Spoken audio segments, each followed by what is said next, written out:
और जेआरसी और बालेश्वर जिला प्रशासन मिलित आनुकूल्य बाल्य विवाह मुक्त रथ अभियान को जिला अतिरिक्त आरक्षी अधीक्षक देवज्योति दासों द्वारा उद्घाटित हो जाएगी। उद्घाटन उत्सव में जिला अतिरिक्त आरक्षी अधीक्षक श्री देवज्योति दासों सहित जिला शिशु सुरक्षा अधिकारी खुशीराम गहिर, जिला क्रीड़ा अधिकारी पूर्णचंद्र जेना, शिशु मंगल कमिटर सभ्य प्रियरंजन महांती और अन्यतम सभ्य अनिता कर, महिला शिशु विभाग में जिला कोऑर्डिनेटर शक्तिप्रिय विश्वाल, मिशन शक्तिर जिला संयोजिका प्रियदर्शिनी आचार्य, समाज मंगल विभाग जिला कोऑर्डिनेटर प्रदीप कुमार पाल अधिकारी जोग देथिले।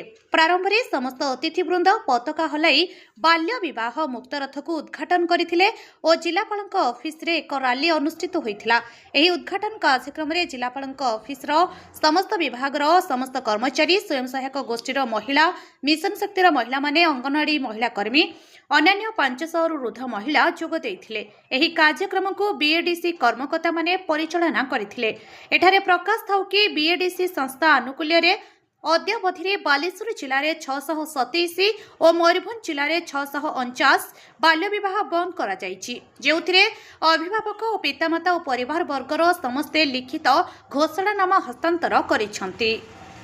दीटा सारा गाड़ी बोलियो बालेश्वर जिला बोलियो। हां, केते दिन मध्ये कार्यक्रम चालू रहइबो? मार्च 8 तारिख पर्यंत इंटरनेशनल वुमेन्स डे पर्यंत, आंतर्जातिक महिला दिवस पर्यंत। एटा हो जेआरसी प्राइवेट एनजीओ ये हमको फंडिंग करछि। JRC just right for children या पई जिला प्रशासन मध्ये हां सहयोग करछन्ती। निश्चित निश्चित जिला प्रशासन प्रत्यक्ष तत्वावधान अछन्ती।